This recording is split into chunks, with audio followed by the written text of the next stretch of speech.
First, if there's a component of nerves or self-doubt, I mean, that for sure is the primary blocker that people need to figure out a way to get through that. And that can come through coaching, or that can come through different self-reflection, self-awareness, believing in yourself. But once we get through that, from a strictly communication standpoint, when people speak to the left brain of their audience too much, speak to the left brain of the audience, it means you're speaking to the part that appeals to the details, the logic, the strategy. And if we omit the right brain communication, which is the story, the metaphor, the calls to action, the connection, the emotion, if we omit that part, it's boring. And I understand why we do that, because when we're at work, there's a sense of pressure about getting it right. And so we default into a mode that speaks to getting it right. Let me check off my list to make sure I got that all right, and I did it in the time frame that I was allotted. That's not easy to do. And so we slip into a pattern, and we watch other people do this all through our workday and meetings, of speaking left brain. This is the Play Your Position podcast, where we huddle up, call the plays, and inspire you to run your ball into the end zone. Are you ready to score more game-winning touchdowns in your life, business, and career? Then listen up, because it's game time, baby. Now, here's your host, Mary Lou Kaiser. Hello, Team PYP. Mary Lou Kaiser here. Welcome to today's episode of the Play Your Position podcast. I am excited you decided to join us today because it's game day here at PYP. And if you've been listening, you know what that means. If you're new to the show, what it means is it's game day here at PYP. And I've got a guest who is suited up and ready to take the field and lead us through his leadership journey. His name is Tim Fortescue. Tim, are you ready for kickoff? I'm ready, Coach. Put me in. From one coach to another. I love it. So, team, these are some things I know about Tim Fortescue. First of all, he's a highly sought after communication coach known for his transformative approach. He went from being a medical sales rep during the day and a volunteer high school basketball coach to founding his own business with an impressive roster of clients, including Fortune 500 leaders and startup founders from companies like Amazon, Nike, Netflix, and Google. And he's going to be talking about that today. Tim's expertise in authentic leadership and team success is unparalleled, and he's got so much to share with us. Tim, I didn't ask, where am I talking to you from today? San Francisco, California. All right. So from the beautiful city, the Golden Gate Bridge and all that great stuff that's there, why don't you set the stage for us and tell us your story of when you got the call to leadership? How old were you? How has that influenced what you're doing today? In fact, I know you're going to start about 10 years ago and then take us through. So let's have you set the stage. Yeah, much like you, in my heart, I'm a teacher and a coach. And I think the initial call came right after college, and I was 22, 23, and I knew I wanted to be a basketball coach. Why a basketball coach? Because that was the topic I knew best. I played all through school, and I thought there's a difference I could be making in people's lives through this.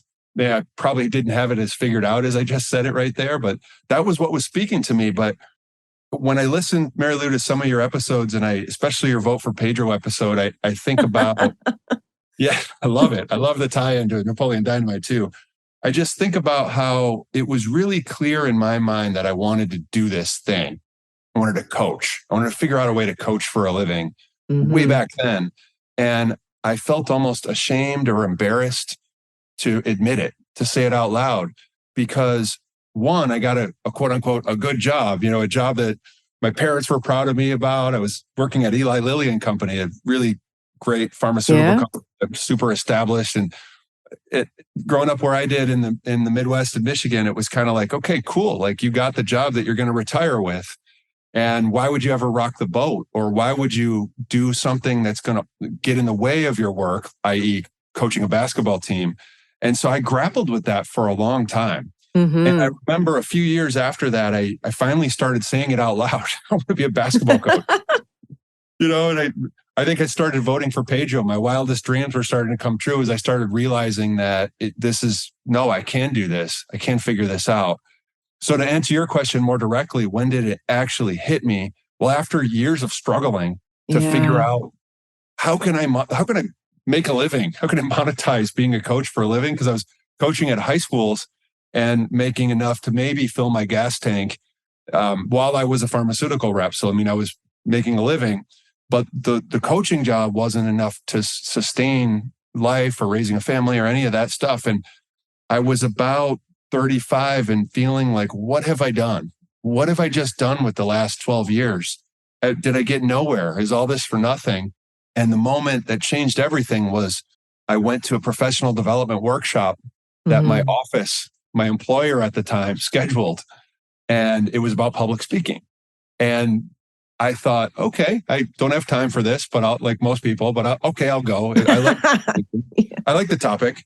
And I showed up and I was blown away. I was like, this is really cool. I love the way that this particular trainer is organizing this and the way he's engaging everybody. And it's really speaking to the way I look at coaching my basketball team. And it was creative.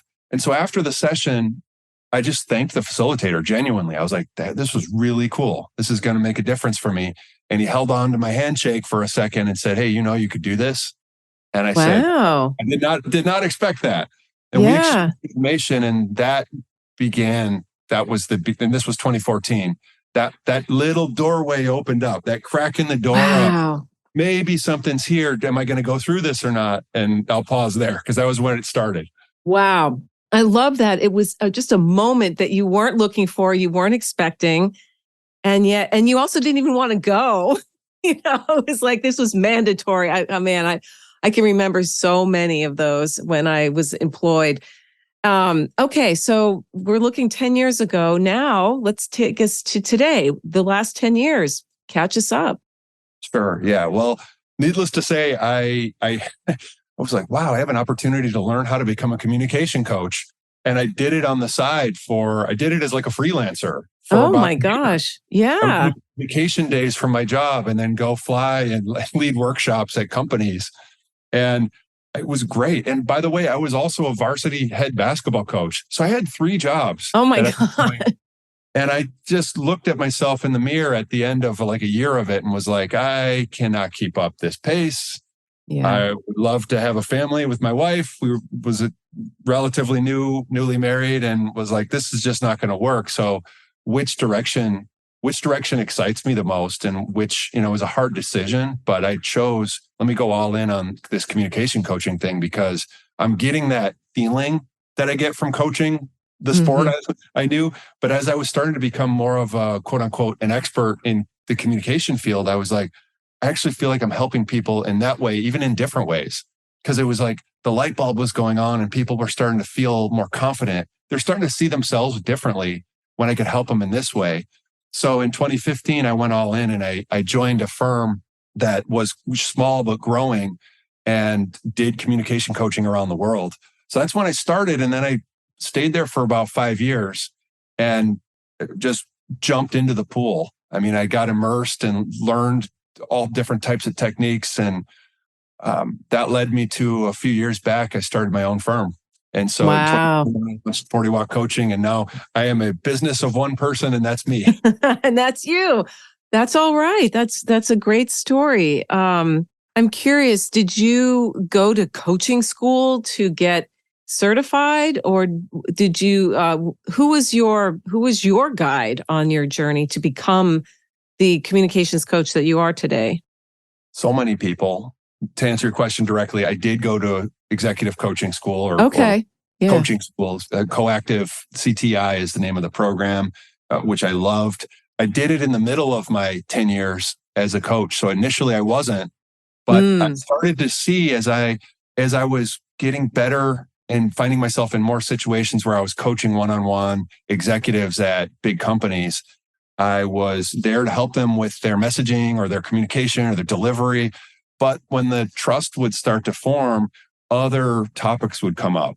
Things that had seemingly nothing to do with communication. But now I know it's like, it's all wrapped in. It's like all connected. Yeah, the way I view myself, my self-awareness, the doubts, the imposter syndrome, like those things would come up from time to time. And I realized I don't really know what to do with this.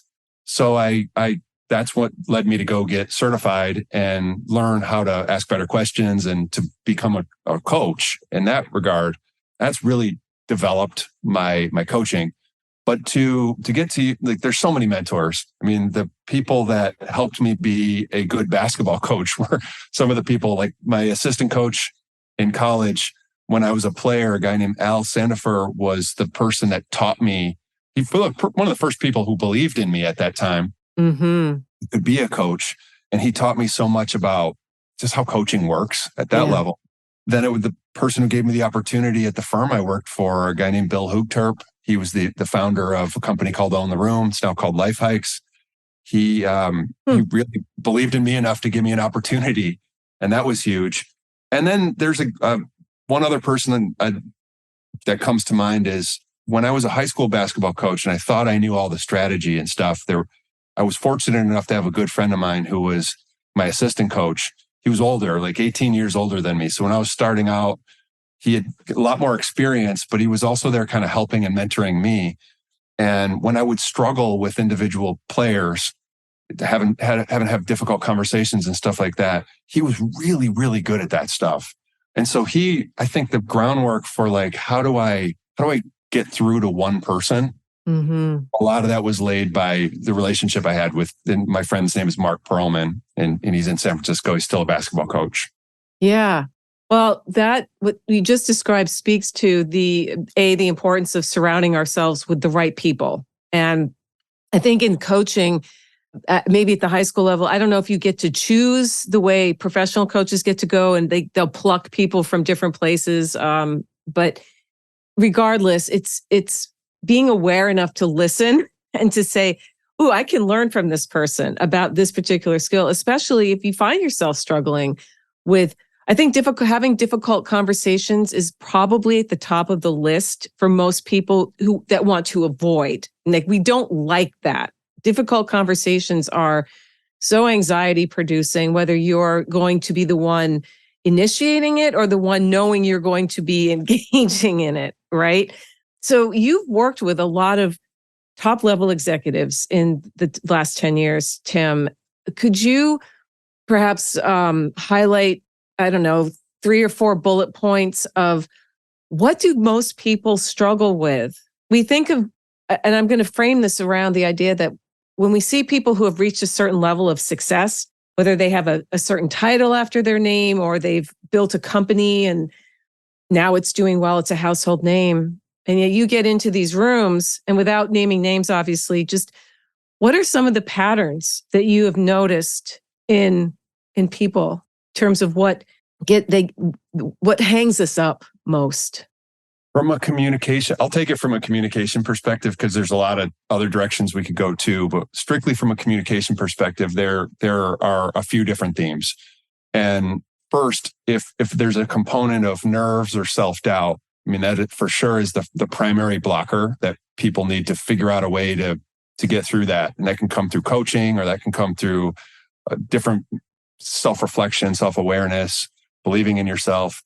But once we get through that, from a strictly communication standpoint, when people speak to the left brain of their audience too much, they get boring.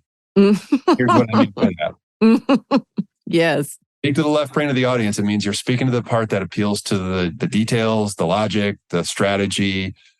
And if we omit the right brain communication, which is the story, the metaphor, the calls to action, the connection, the emotion, if we omit that part, it's boring. And I understand why we do that, because when we're at work, there's a sense of pressure about getting it right. And so we default into a mode that speaks to getting it right. Let me check off my list to make sure I got that all right, and I did it in the time frame that I was allotted. That's not easy to do. And so we slip into a pattern, and we watch other people do this all through our workday and meetings of speaking left brain. Now, I have an exercise I do with clients all the time. Just did this yesterday with a client with a workshop at a tech company. And I'll have people record themselves for like 30 seconds on their smartphone and talk about their number one priority at work right now, or the number one project that they're working on. And either they're filming themselves or a partner's filming them, and they watch it back. And they usually see, wow, I was more serious than I thought on that. Or, I feel excited about this project, but it didn't really come across because I was mostly focusing on getting it right. And then I quickly have them do a second recording. And I say, all right, now I want you to just don't even think about anything. Just tell a story about somebody important to you. Like somebody you love, or like a family member, or sometimes even a pet comes up. And people don't even think, they just dive into it. And when you compare and contrast those two videos, what you see are, one, I see left brain communication in the first video usually. Yeah. And the second brain is right brain, or the second video is right brain communication, which is storytelling. We're not thinking about accuracy at all. We're just conveying a feeling. Yeah. We're painting a picture with our words. Yeah. So I'll stop there. I love that exercise. So team, I hope you're taking note. If you're, what a great exercise to do with yourself, or get a group of people together over wine or just some hors d'oeuvres or something, and just to test the difference. I love it. I also love the fact that there's this default switch in our brains about work, that we've been so conditioned to think in terms of the left brain stuff. The bullet points, and even the language of corporate can be so off-putting. I remember I attended a workshop. This was about 10 years ago, and absolutely loved the woman who was facilitating. She comes from a corporate background and was dropping so many corporate phrases. And I remember sitting there thinking, who talks like this? I just did. It was very, it was foreign to me. I felt like I was listening to a foreign language. And I'm sure that you encounter that, especially as a communications coach. So what excites you most about the work you're doing right now, Tim? Is it in terms of the results you see your clients get? Is it more of a big mission that you have, a vision and mission you have for what you're doing as a practitioner of one? I mean, maybe it's both. What's got you all excited right now? At its core, I think it's the same feeling that I had as a teacher or a coach. It's just this ability to, hopefully when it goes right, that helping somebody see something in themselves, improve their confidence, or start to believe in themselves in a new way. I think basketball was going right. That was the benefit. A team of people, kids, could do that together, or an individual player could do that through coaching, through their own work too. But that feeling where you see somebody's walking away from this practice or this experience or this coaching, feeling better about themselves and believing in themselves a little bit more. Now it's just my vehicle is communication coaching. I think I'm going after the same end result though. And that's what fuels me, that feeling. Yeah, I get that feeling. And I think listeners, there's some listeners who do as well. That seems to be what, at the end of the day, drives almost everybody. Is we want to make a difference. We want to know that something that we've done, and not necessarily in a vain capacity, but more of, I want to give. I want to, put out there tools and scenarios that can actually lead to results that matter, instead of just ticking the box. Like, I'm sure, I'm suspecting that when you are getting a client relationship, do you ever encounter the barrier of, we want to make sure that you do this, like you have to have the check box, check the box that we address this and got this outcome and ... Or do you not see that as much because you've been doing it long enough and you don't have to go through gatekeepers in the same way? I think I see less of it for that reason. That's nice. Yeah. And also, it depends on the nature of what the client's requesting. But sometimes if they know I'm an executive coach and we're not going to talk about communication, but I'm going to coach the person, meaning it could go to any different area, or depending on what their goals are, it's really hard to quantify. And I think people now understand coaching. It's one, it's got to be confidential. And two, it's really difficult to quantify things. But from time to time, I'll check in with stakeholders at companies and just see, get feedback and see, how is how's my client doing, with their permission, of course. But yeah, I see less of that checking the box stuff now. That's good. That's encouraging. What do you attribute that to? Because coaching has become more mainstream, or something else going on? Is it post-pandemic related? I think, I don't really know, but my first guess is that it is becoming more mainstream, meaning that I'm talking to someone, the decision maker I'm talking to, this isn't the first time they've talked to a coach. This isn't the first time they've evaluated getting coaching for someone on their team or for themselves. And so I'm not paving that road for the first time. Right. Where maybe 5 years ago, certainly 10 years ago, that might be the first time they've ever had this conversation. And if they're looking at it like I'm a consultant, which is an error, I can be a consultant, but if I'm coming to coach somebody, I'm not playing that role. They may look for, here are the deliverables we want to get from your consulting, as opposed to a coach where it's not how it works. Right.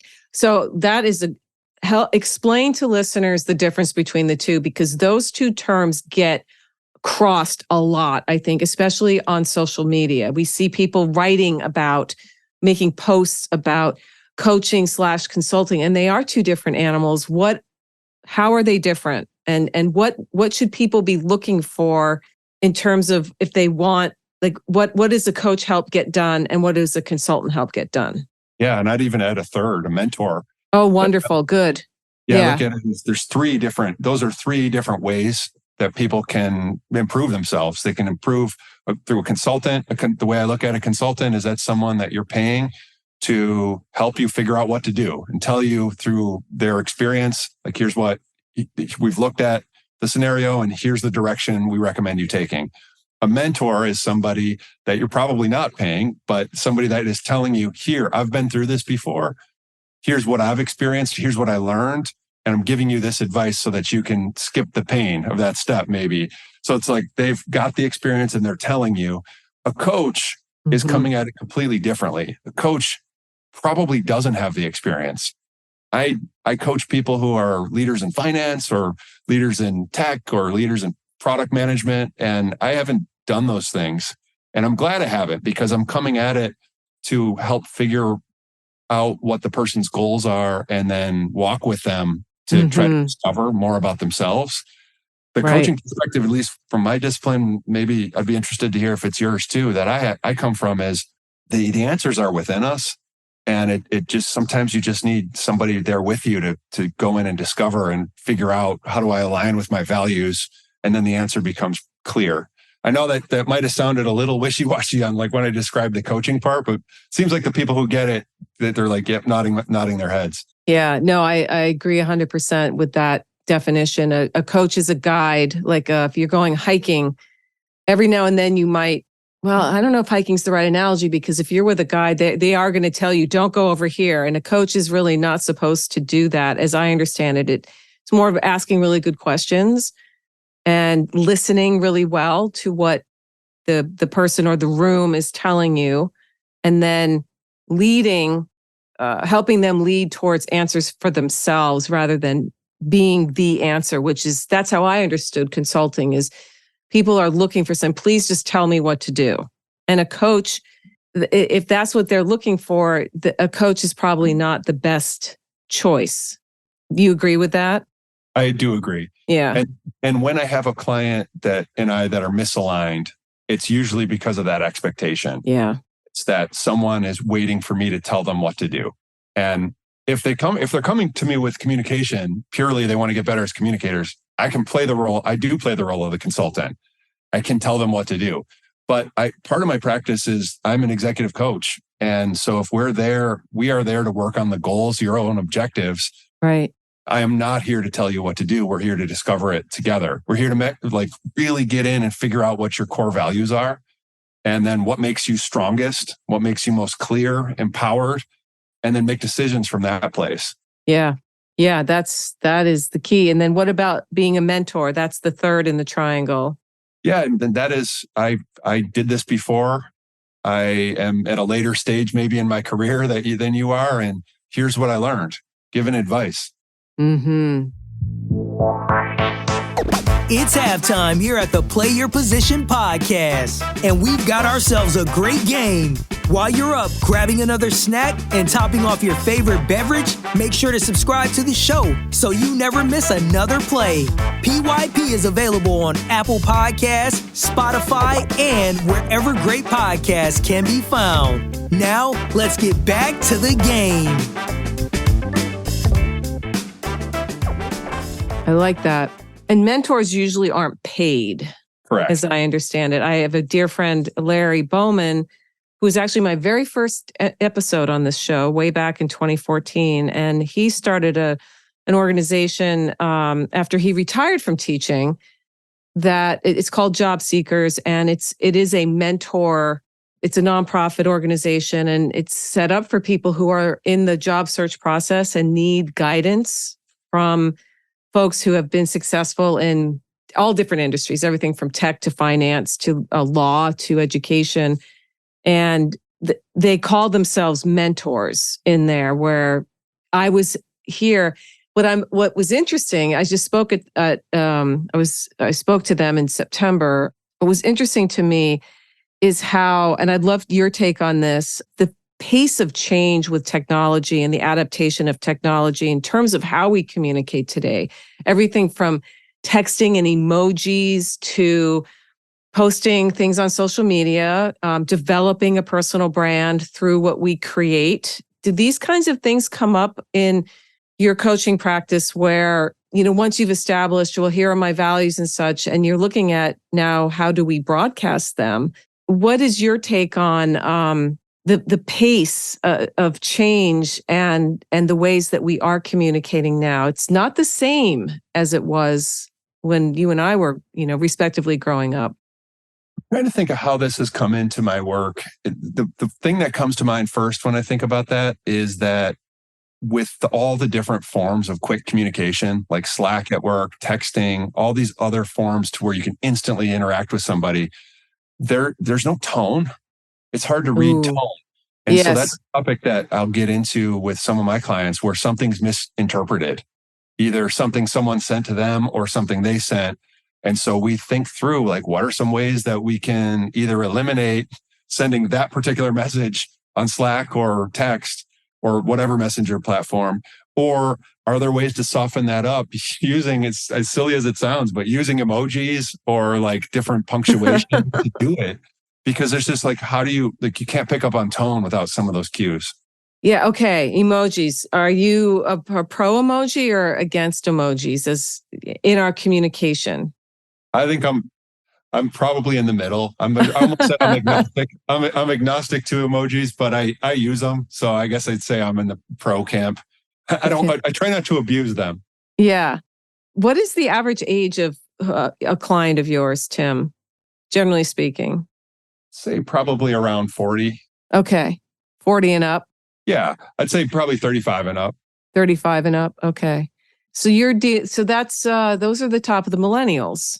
A generation that is, it from my understanding, is a little bit split, because the older millennials remember life before the advent of, or the proliferation of all the apps and the smartphone and everything like that. And then, but the younger ones who are still part of their generation, they've been more immersed in it. And then certainly anybody in Gen X or the boomers who you might encounter, this was not our worldview growing up.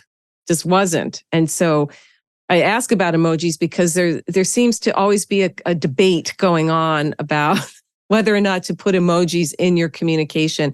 And it does come up with tone. I've seen people write about you can't hear the tone of a voice, or like the lilt or the wink. But if you put the little wink emoji, maybe that helps soften the thing. Okay, so what gets most people into trouble with communication and the executive coaching that you do? Where I know I was asking earlier, what are some of the common things, but what do you see universally gets us into the most trouble? For sure, it's the communicating too much to the left brain is the left brain. The baseline thing, because we get boring. Our delivery gets boring. Our content gets boring.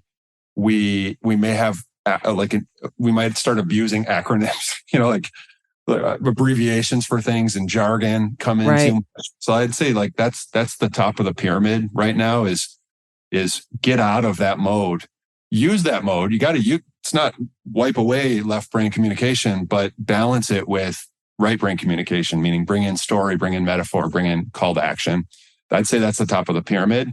There's others if you want to go. I'd like to hear a couple other ones because I think it's insightful, and it's also it can put a light bulb on for someone. I mean, this left brain stuff. That's all I've been thinking about is presentations that I've been at where they were heavy left, and it was so boring and so uninteresting. Versus the ones where whoever was speaking, whether it was to a huge audience or even just in a small room, when they could bring the second style of video that you were describing earlier in the little exercise to life. I mean, I still remember those years and years later. So what else? What else do you see? Not by mistake. I mean, that's what our memories are. Our memories are images, visuals and feelings. Yep. And it's all that's accomplished through right brain communication as when we're speaking to others. So it's not by coincidence that that's happening. Think just for the listeners, just think about your favorite TED Talk. I mean, they're probably starting with a story, or they're starting with maybe a question to the audience, but whatever it is, it's inspiring you to think. And then they get into the left brain, which is the thesis of like what they're there to talk about. And so the best TED Talks, well, all TED Talks are really well done, but they're going back and forth between left and right brain. But to answer your question, what else? What are some other things I see? A big one, this one depends on the person. Some people do this great, some people not so much. But what I've noticed is that some people who have achieved a certain level of success in their career have developed what they call, or what I call, their work voice. Oh, yes. I think the work voice is a problem, a big problem. Mm-hmm. I mean, it sounds, I remember coaching, when I first heard this term, it was probably a year or two ago, and I was coaching a senior female leader at a tech company. And we identified early that she has worked to craft this work or business voice to sound a certain way. Yeah. And actually, that was the biggest core problem was you sound like a senior executive right now. You actually do. Just talking to me the normal way you talk. Guess what? You are a senior executive. And so it's about using your authentic voice. Okay. As opposed to trying to sound the way you think you're supposed to sound. Like that's not the direction. And for some people, that's easy. For many people, it's not, because part of battling imposter syndrome is, well, I want to make sure I sound like I belong here. Mm-hmm. So I'm going to craft messages a certain way. My voice is going to sound what I think it's supposed to sound like. Right. And the more we're getting away from what we truly are, that's the wrong direction. 100%. Oh my gosh. I interviewed a woman, her name is Tracy Goodman, last year, the year before, and her whole life work is around the voice. And I'm going to connect you to, because I think you'd be interested in, she just did some pretty extensive research on the way the interpretations that people make of us because of how we sound when we speak. And one of the things she does talk about is, I don't think she calls it work voice, but it is that assumed persona that some people take on that is not authentic to who they really are. Yeah. Being a coach of basketball, I'm sure you've run across other coaches who have the coach's voice, which is very loud and authoritative and can be intimidating. And, Bobby Knight, we just lost Bobby Knight, and he used his voice and his theatrics all the time to coach. Whether you liked him or not, he did get results. But to me, he's an extreme example of what you're talking about. I think that was who he was authentically, but people maybe watching someone like that, going back to your the consultant, coach and mentor, he would be somebody some people would look up to and say, well, look at how much he won. I need to be like that. And then it doesn't work. It falls flat. So I know that I'm getting into some nuances here, but I'm curious, what are some ways that you help people take that mask off and let the real them shine through without, that's a tender spot, because you don't want to insult them and make them feel badly. But at the same time, it's like, ooh, wait, this just isn't resonating. This is why people aren't coming to you, or this is why you're not really connecting with your team. How do you do that? It's hard to see yourself through the eyes of others. So this is one of those things it's hard to quantify. Yeah. I use the same exercise that I told you earlier, where I ask somebody to record themselves talking about a personal topic, and they're both your authentic voice. By the way, your work voice can be your authentic voice. If you made it into a persona, then maybe not. But it can be your authentic voice when you're in that serious mode. It's just you, but you thinking about, I want to get this right. That's still you. And then there's the storytelling voice. So that's one of the tools I'll use, where I just have someone record themselves in a selfie, or I'll do it for in person and look at, all right, this is you in one mode. This is you in another mode. Which one of these modes would you rather listen to for 30 minutes? And almost across the board, it's, well, I'm in that storytelling mode. Mm-hmm. The other thing I'll do is if as a coach, I'll talk to someone and just get them into rapport. Just like when you and I started this call, we were talking to each other. And what I'm listening for is, how do you sound right now? I'm trying to get a sense for, you're just small talk with me. Hopefully you're comfortable with me already. If not, we're working towards that. And I'm trying to imagine, like, what does your family hear? What do your closest friends hear when you're comfortable? What are your closest colleagues hear when you're comfortable? And then later on, now we're shifting into, I want you to try to share this update with me that you'd share at work, share a status update on a project. And if I hear a slip into work voice or a total shift in tone, it's, wait a minute, I can point out to someone, I'm hearing something totally different. So let's do that more in our authentic voice. It's not a super easy one, but for the listeners, I would say, record yourself, as weird as that is. Record yourself for a few sentence clips every now and then, and just see, like, all right, is that how I want to be coming across? Is that how I sound when I speak to my friends and family? If not, then let me adjust. Let me try that again. Yeah. Yeah. I know authenticity is a big part of your value system as a coach. You wanting to help people show up more authentically. We see that word a lot in social as well. Authentic leadership, be more vulnerable, be willing to bring some of the personal without TMI, of course. I suspect there are people who, again, there's a spectrum, right? There are people who want to overshare, and there are people who share nothing. And somewhere that pendulum needs to settle, where there's a little bit of both. Share some things that make you feel perhaps a teeny bit uncomfortable, because, like what we started with in this story, it could be just that one moment. You shook a man's hand, he looked at you and said, and held it a little bit longer, a beat too long for a normal handshake, and said, you could do this too. And that moment could be all the difference. And it is, I think, becoming self-aware, which is, as a coach, that's part of what you teach.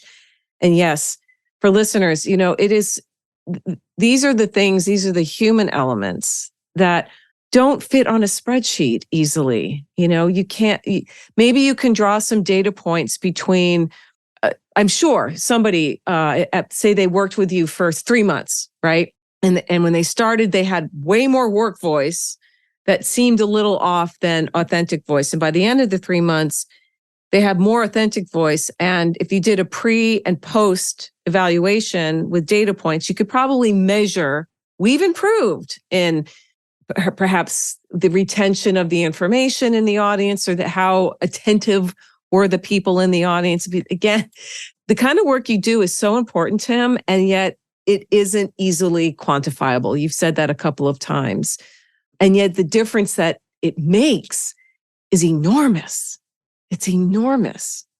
So for people who are considering hiring a coach like yourself, what would you recommend? What do they need to look for? How do they know that they're getting a good one? Obviously, you would be, in the mix there, but not everybody may need an executive coach, but maybe they're thinking, man, I could use some coaching around, I don't know, maybe you do this executive presence, or I can't think of examples, but what are some hallmarks of a good coach, considering that now anybody can hang a shingle out, put up a YouTube video and say, I'm a coach. And we know we know that's not accurate. Well, I think to answer that question, it's can somebody listen to you and adapt what they know, adapt their methodology around what you really need?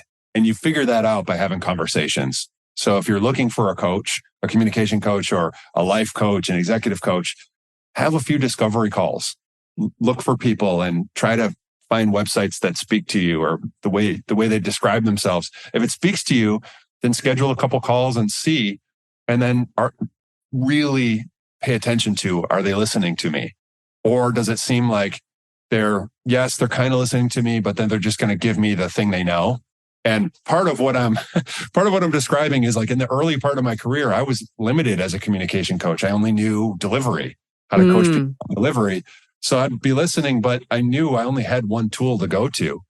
And so if that might work for you, if that's what you're looking for and that's what the person can deliver, but I would just pay attention. Can that coach craft it to you and what you specifically need?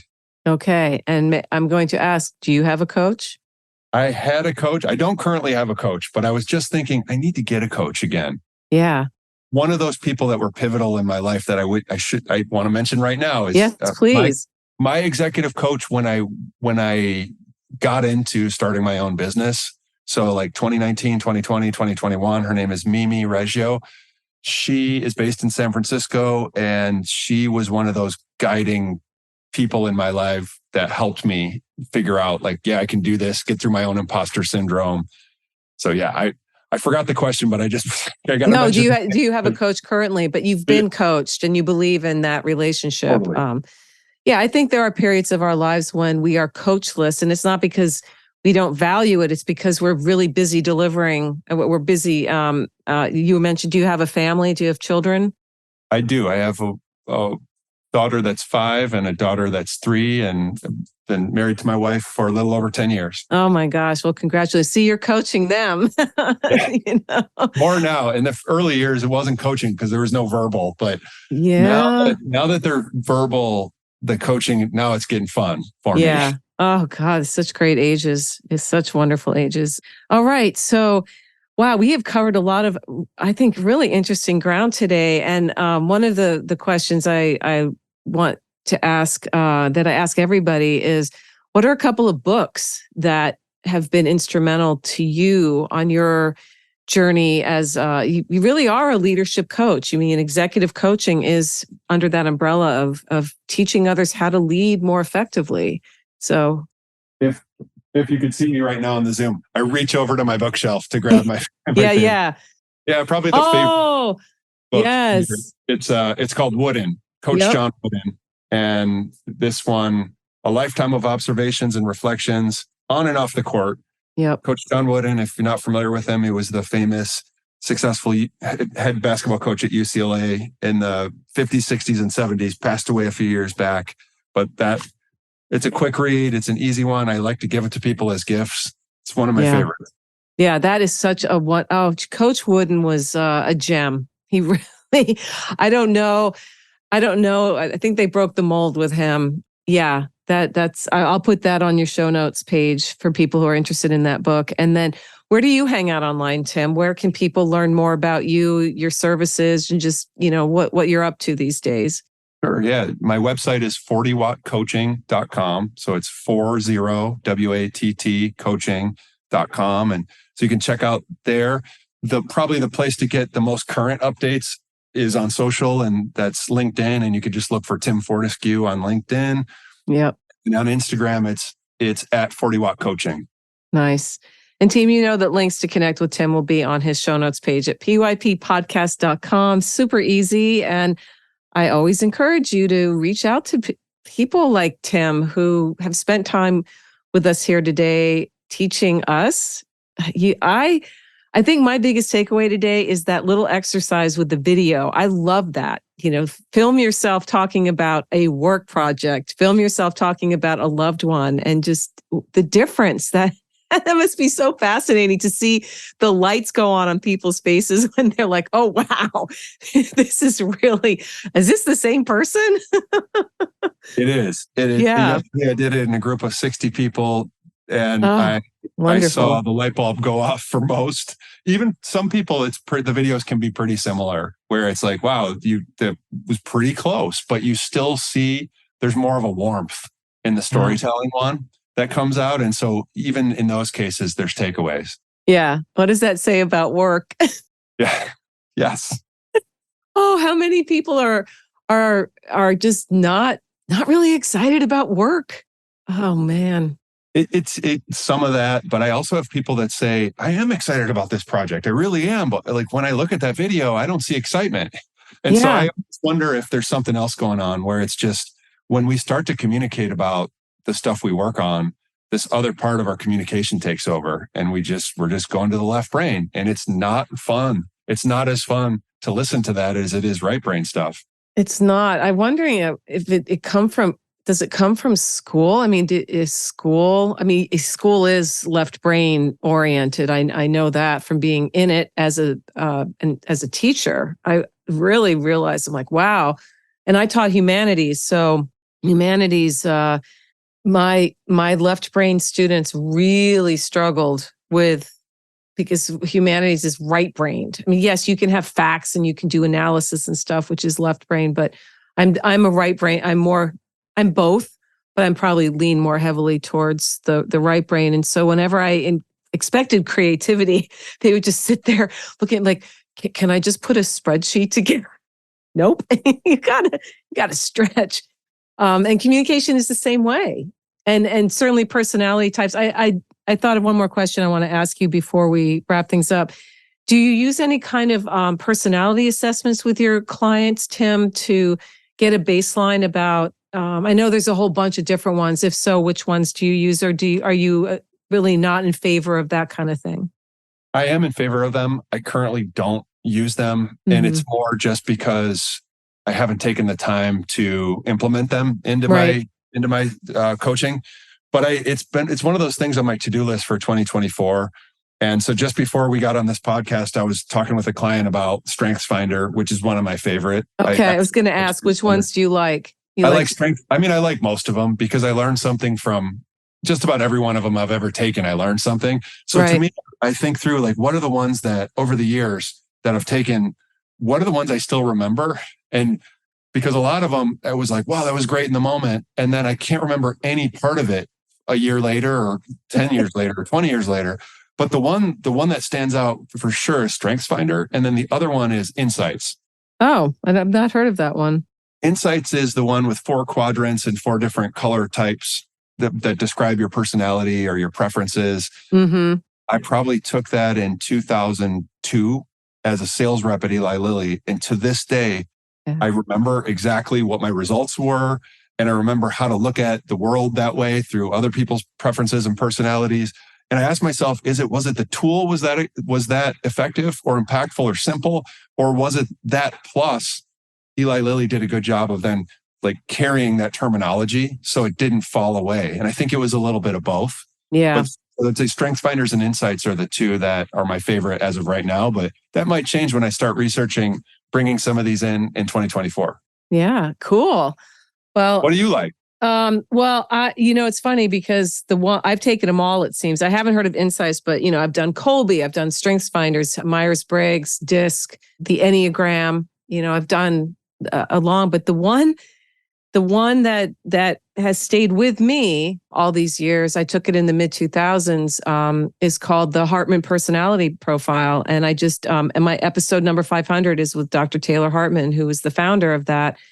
And what that one does, it has 4 colors. A lot of them have a color, right, for the different quadrants.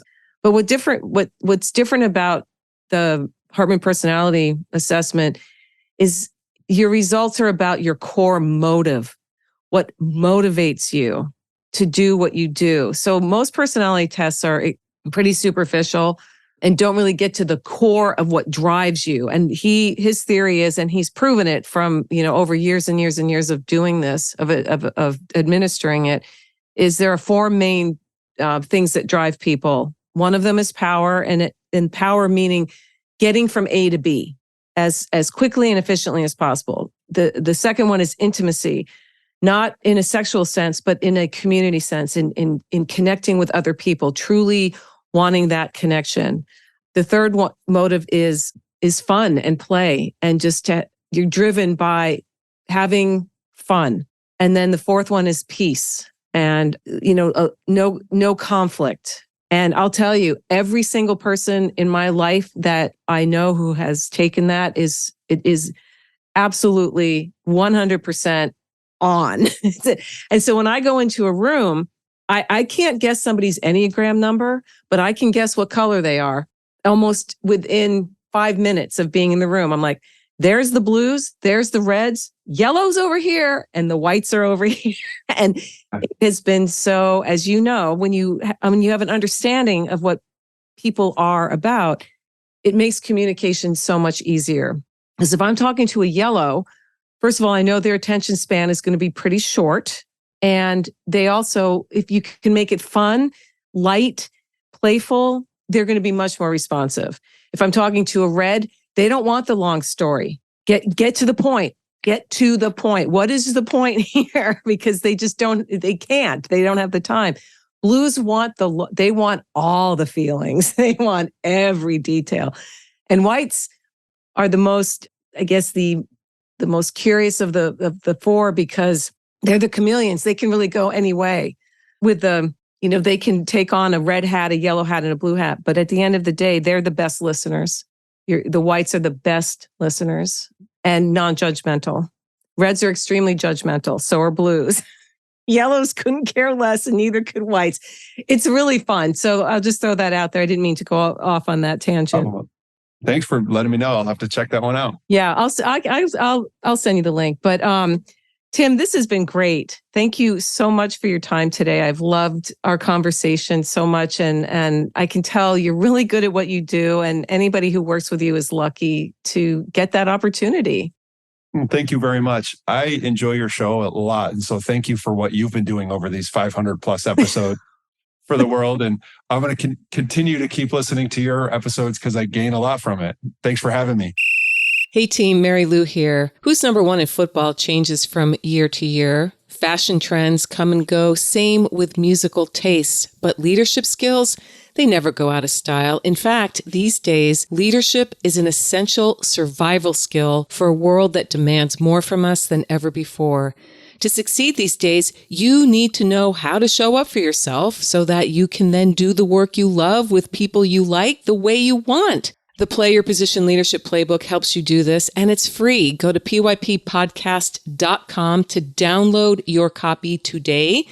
If being more successful this year, next year, in the 21st century is on your to-do list, get your copy of the Play Your Position Leadership Playbook now. pyppodcast.com. It's at the top of the page. You can't miss it. That's pyppodcast.com, and start being more of the leader you are meant to be today. This podcast was produced by Daniel Romeros. Show notes for this episode can be found over at pyppodcast.com. I'm Mary Lou Kaiser. Thanks for listening. Here at the Play Your Position podcast, we believe that the road to self-mastery and a life well lived starts with answering the call to leadership. That's when the fun really begins. Send this episode to any friends who might need to hear the inspiration and ideas you heard today.